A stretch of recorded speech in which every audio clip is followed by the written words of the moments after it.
নাও, এখান থেকে একটা মিষ্টি তোলো। না মানে আবার এসবের কি দরকার ছিল? আরে তোলো তোলো, তোমরা আজকালকার দিনের ছেলেরা না সত্যি। তাহলে তুমি আমার মেয়েকে ভালোবাসো, তাই তো? হ্যাঁ মানে। আরে মানে মানে কি করছো? মেহুলি, এদিকে আয় তো। মেহুলির সাথে আমার প্রেমটা তাও আজ 5 বছরের। বেশ কিছুদিন ধরে বাড়িতে আমাদের কথাটা জানানো নিয়ে দোটানা চলছিল। অবশেষে মেহুলি জানিয়ে দিল, তারই ফলস্বরূপ আজ ওদের বাড়িতে আমার আসা। তা তুমি কি করো? না মানে ও জানে আমি আমি এখনো তেমন কিছু করে উঠতে পারিনি, স্ট্রাগল করছি। তবে আপনি আমাকে একটু সময় দিন, আমি আমি ঠিক কিছু না কিছু করে নেব। সময়? তা কত সময় নেবে? মেহুলির জন্য মাসে আমার কত টাকা ধরা থাকে তার কোনো আইডিয়া তোমার আছে? না মানে স্টেবল কিছু করার চেষ্টা করো, বুঝলে?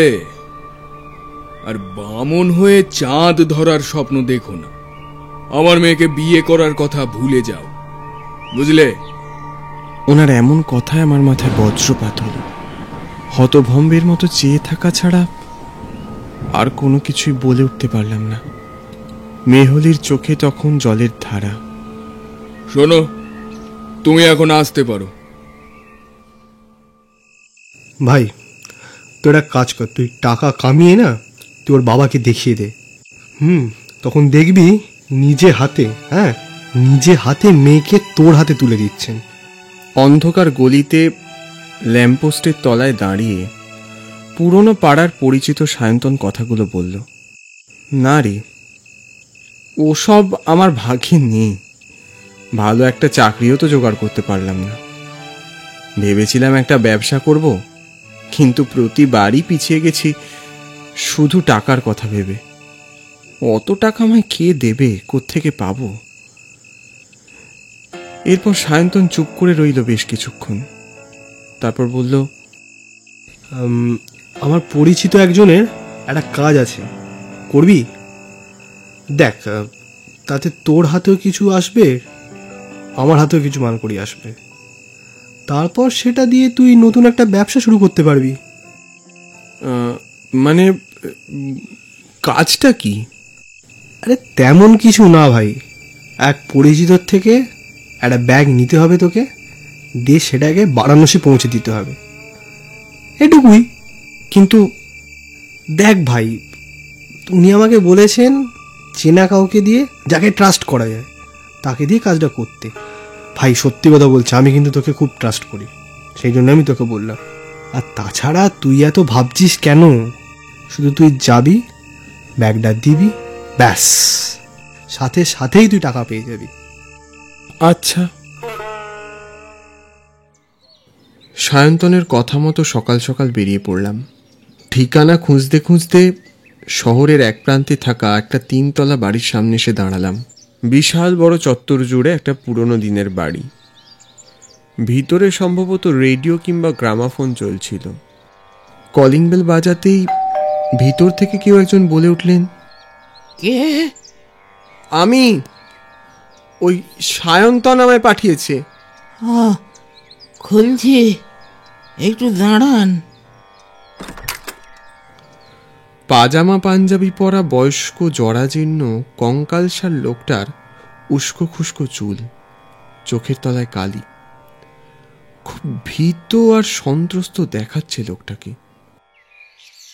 সায়ন্তন আপনার কাছে পাঠালো, ওই কি একটা ব্যাগ নাকি বারাণসীতে দিয়ে আসতে হবে, ওই ব্যাপারে।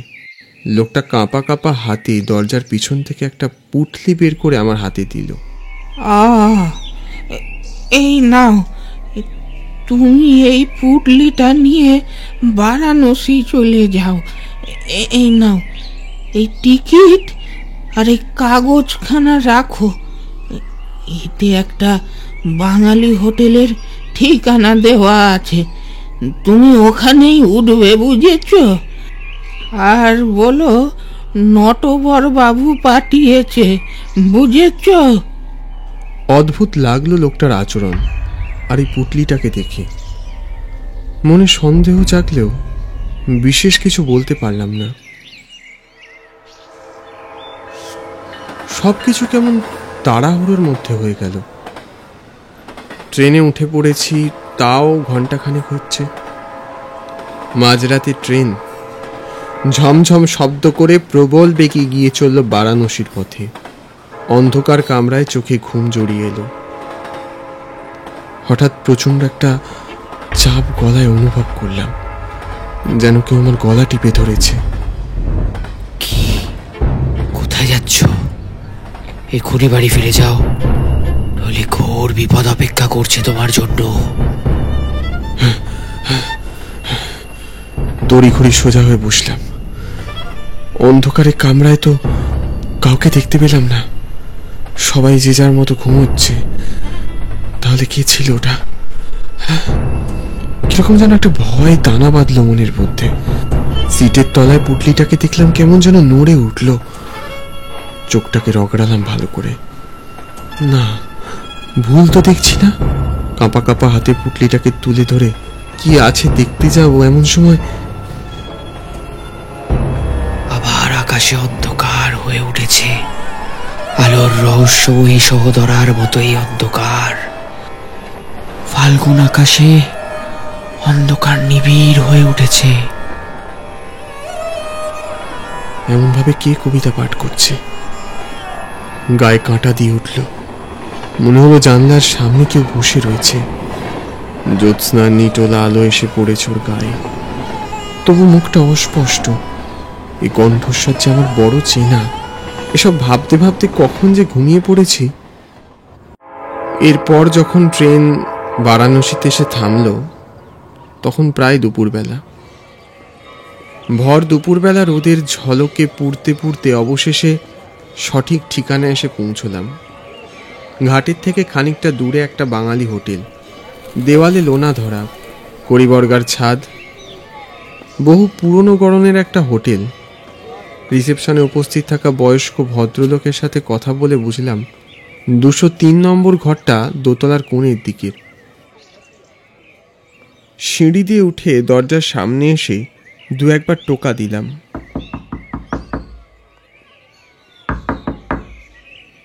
কোনো সাড়া শব্দ নেই। বলছি, ভেতরে কেউ আছেন? আশ্চর্য, কোথায় গেল? ঘরে কেউ নেই নাকি? এই ঘরে স্থানীয় এক লোকের তো থাকার কথা।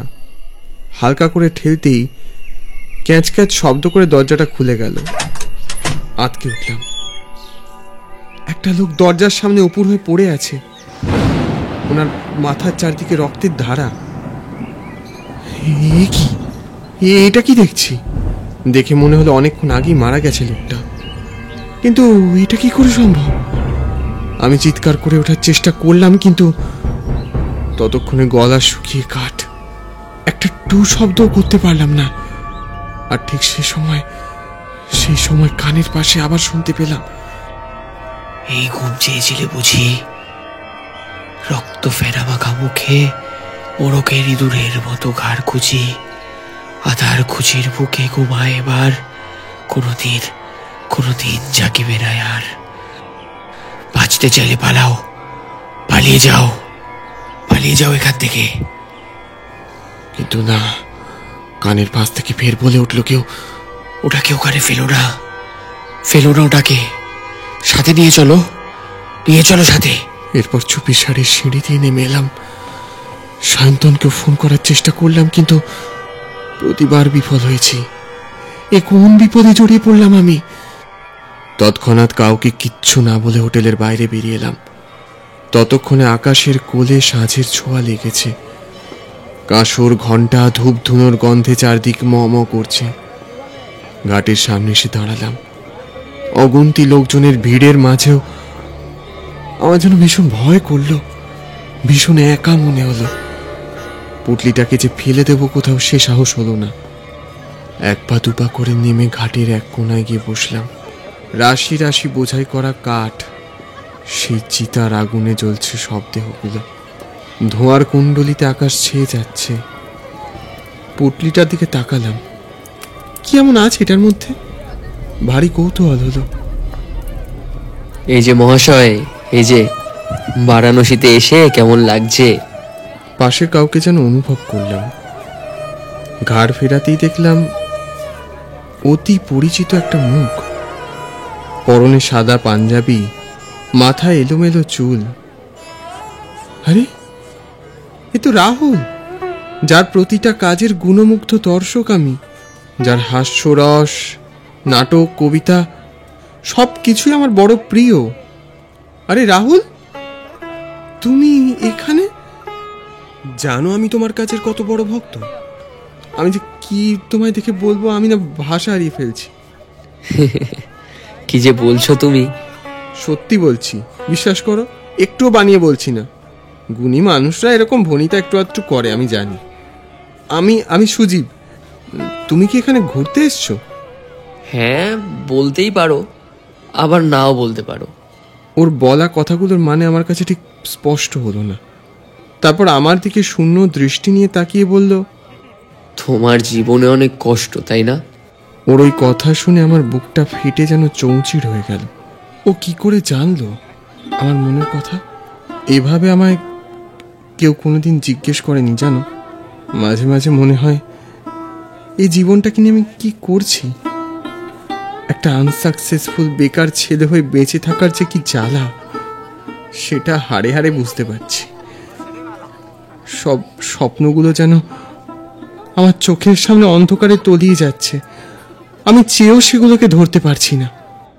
ওই যে দূরে চিতাগুলোকে দেখছো, আগুনে পুড়ে ছাই হয়ে যাচ্ছে যে শরীরগুলো, ওই মানুষগুলোও কিন্তু স্বপ্ন দেখেছিল। বলতে পারো ওদের কজনের স্বপ্ন সত্যি হয়েছে? না, জানি না। আমার তো মনে হয় জীবনে টাকা না থাকলে স্বপ্ন দেখাই উচিত নয়। তাহলে যে মানুষগুলোকে এখানে নিয়ে আসা হচ্ছে তাদের পকেটে অনেক টাকা আছে, তাই না? টাকাগুলো নিয়ে স্বর্গে যাবে ওরা, কি তাই তো? না, হঠাৎ মাথার মধ্যে কি যেন হলো। এক লহমায় মনে হলো যে টাকার লোভে আমি এত দূর ছুটে এসেছি তা সম্পূর্ণ মূল্যহীন। দেখো, অর্থের মোহে জড়িয়ে কি লাভ যখন তোমার খালি হাতেই ফিরতে হবে? রাহুল, আমি বুঝতে পেরেছি, আমি উপলব্ধি করেছি যে জীবনে টাকার ভূমিকা থাকলেও তা জীবনের সব নয়। যাই হোক, তোমায় একটা কথা বলি, আমি কিন্তু রাহুল নই। মানে? ঘাড় ঘুরিয়ে পাশে তাকাতেই দেখলাম আমার আশপাশে রাহুল নেই। রাহুল, রাহুল, রাহুল, কোথায় গেলে? আশ্চর্য, এসব কি হচ্ছে আমার সাথে? কয়েক পা এগোতেই দেখতে পেলাম একটা পায়ের ছাপ। মন্ত্রমুগ্ধের মতো ওই ছাপ অনুসরণ করে এগিয়ে চললাম। যখন আমার হুঁশ ফিরল, সেই পায়ের ছাপ আর নেই। তখন আমি এসে দাঁড়িয়েছি নির্জন নদীর এক কিনারায়। সহসা প্রবল বেগে ঝড় উঠল, উত্তাল জলরাশি। প্রচন্ড হাওয়ার দাপটে কোত্থেকে যেন একটা কাগজ এসে আমার পায়ে এসে পড়ল। তারপর আবার কানের পাশে সেই স্বর, কাল রাতে ফাল্গুনের রাতের আধারে যখন গিয়েছে ডুবে পঞ্চমীর চাঁদ, মরিবার হলো তার স্বাদ। হাত ফসকে পুটলিটাও পড়ে গেল মাটিতে। ওটা তুলতে গেলাম, অকস্মাৎ মাটি থেকে উঠে এলো একটা হাত, পচা গলা, রক্ত মাখা। বাঁচাও আমায়, বাঁচাও, ও আমায় মেরে ফেলছে, বাঁচাও আমায়। রাহুল, এটা রাহুলের গলার স্বর। রাহুল, রাহুল, কি হয়েছে তোমার? রাহুল! আমি ওর হাতটা চেপে ধরলাম। হিমশীতল ঠান্ডা একটা হাত। চমকে উঠে তৎক্ষণাৎ হাত ছাড়িয়ে নিলাম। ফোন বেজে উঠল। নটবর বাবুর ফোন। হ্যালো, ওই পুটলিটাকে এখনো তোমার কাছে রেখে দিয়েছো নাকি? ফেলে দাও ওটাকে, ওটাকে ফেলে দাও। ও আমার জীবনটাকে শেষ করেছে, তোমাকেও ছাড়বে না। ফেলে দাও ওটাকে, জলে ফেলে দাও। কি বলছে উনি এসব? আমি কিচ্ছু বুঝতে পারলাম না। এই লোকটাকে তোমরা ছাড়বে না, ওকে ছাড়বে না তুমি। এই এই, তুই এখনো কথা বলছিস? আমার হাতটাকে রীতিমতো খামচে ধরলো ওই হাতটা। এই এই, ছাড় ওকে, ছাড় ওকে, ছেড়ে দে।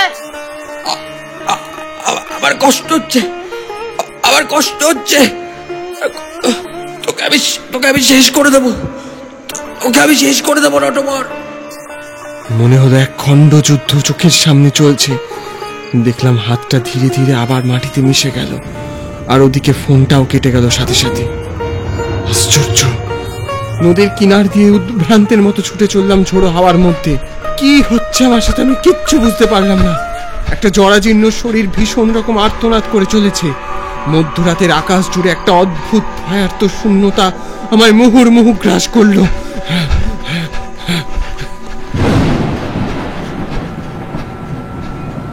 ট্রেনের কামরায় বসে কাল রাতের কথাগুলো ভাবছিলাম।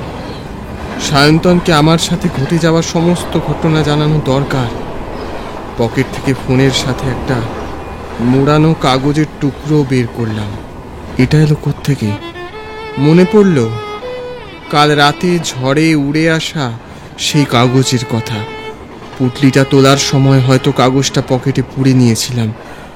খুলে দেখলাম হাতে লেখা একটা অস্পষ্ট চিঠি। আমার মৃত্যুর বদলা নাও, না হলে আমার মরেও শান্তি নেই। ওই নটবর আমায় মেরে ফেলেছে। তুমি ভালো মানুষ, আমি জানি। আমার আত্মাকে শান্তি দাও, শান্তি দাও। ইতি প্রমোতোষ।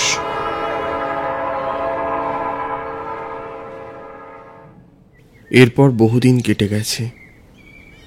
আমি এখন একটা ছোটখাটো চাকরি করি। মেহুলির বাবাও আমাদের সম্পর্কটা মেনে নিয়েছেন। সময়ের স্রোতে সবকিছুই ঠিক হয়ে যায়, সেটা খুব ভালো করেই বুঝতে পেরেছি। তবে বারাণসীতে কাটানো সেই দিনে আমার সাথে যা যা ঘটেছে তা আদতে বাস্তবিক নাকি পুরোটাই ভ্রম, তা আমি এখনো বুঝিনি। তবে ওই নটবরকে আমি দায়িত্ব নিয়ে পুলিশের হাতে তুলে দিয়েছি। তার কারণ আমি খোঁজ নিয়ে জানতে পেরেছিলাম ওই বাড়ির এক সময়ের মালিক ছিল এক অল্প বয়সী ছেলে, প্রমোতোষ।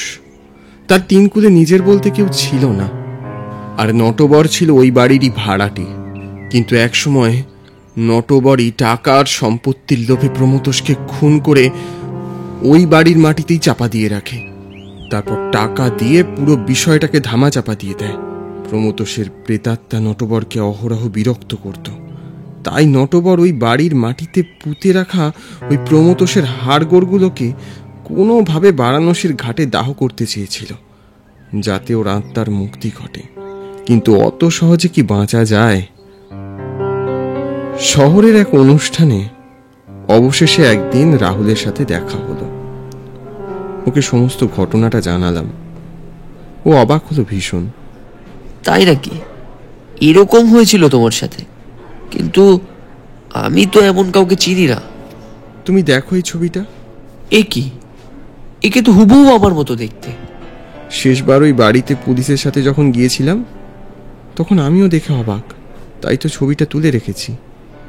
এ তো ভারী অদ্ভুত ব্যাপার। শুনেছিলাম একই রকম দেখতে পৃথিবীতে একের অধিক মানুষ থাকে, আজ স্বচক্ষে দেখলাম। প্রমোতোষ আর নটবরের ঘটনাটা শুনে রাহুল বলল, অর্থের মুহে জড়িয়ে কি লাভ, যখন খালি হাতেই ফিরতে হবে। আমি অবাক হলাম শুধু। প্রমোতোষ আর রাহুলের মধ্যে আজও এত মিল কি করে?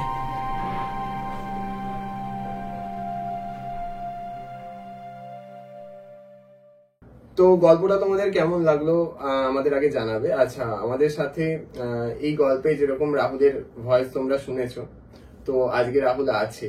তো একটা কথাই শুধু বলবো যে যখন গল্পটা ভেবেছিলাম, যখন আমি রাহুলকে বললাম যে গল্পটা এরকম লিখেছি, ঠিক তো সেই সময় রাহুল বলে যে বেনারসেই যাচ্ছে আবার।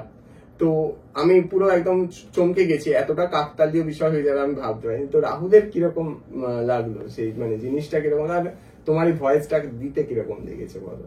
প্রথমত আমাদের কাজ করার কথা ছিল তো অনেক আগে, বাট হ্যাঁ একটু সময় হ্যাঁ, লেট হয়ে হয়ে গেছে। গিয়েছিল। তারপর যখন আমায় জানালো বলছে যে 2 দিনের মধ্যে লাগবে, এবার আমি দুদিন পরে বেনারস যাচ্ছি, মানে এটা কোইন্সিডেন্স পুরোপুরি যে স্ক্রিপ্টটাও বেনারসে। বেনারসটা যেন ভাগ্যচক্রে চলে আমার আসছে পেছনে বারবার। স্পাই রেখে দিয়েছি।